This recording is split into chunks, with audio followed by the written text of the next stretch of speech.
गेटे पे पहरा कैसे के आई जाना घरवा से बहरा दिल धुकुर धुकुर करता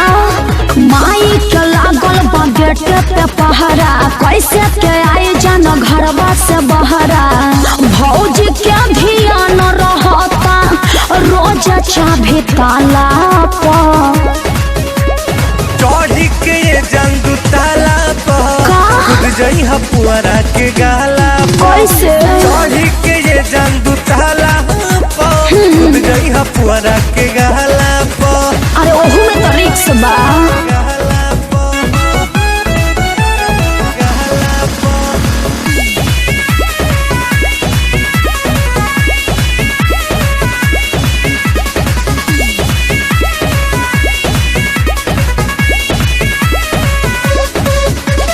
चलता बहुत कड़ाई हो पढ़ब न लभ के पढ़ाई हो मानव न भले फाजिश तोहरा हो जाई हमारो लड़ाई हो अरे बाप रे भैया बड़ी खिसिया हवे चलता बहुत कड़ाई हो पढ़ब न लभ के पढ़ाई हो मानव न भले फाजिश तोहरा हो जाई हमारो लड़ाई हो जान बुझ के रख जानी मोड़ी चोखा भाला पढ़ी के ये जंतु ताला जई पुअरा के गहला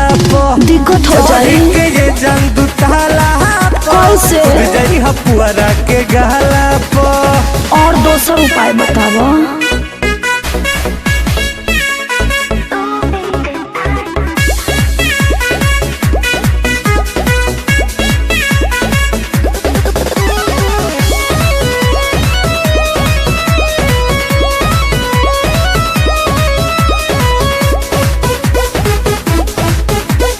टेंशन में डालो न रह जाओ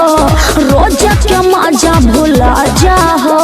मानव न भले फाजिश तोहरा हो जाई हमारो लड़ाई हो अरे आई टाइम तो आगे बा टेंशन में डालो न रह जाओ रोज के मजा भुला जाओ मानव न भले फाजिश तोहरा हो जाई हमारो लड़ाई हो सुना करी हो तू बेट भेट हो ये शिवाला पर पढ़ी के ये जंतु ताला जई पुअरा के गहला मान जा चढ़ी के ये जंतु ताला खुद जई पुअरा के गहला अच्छा ठीक बा कोशिश करब।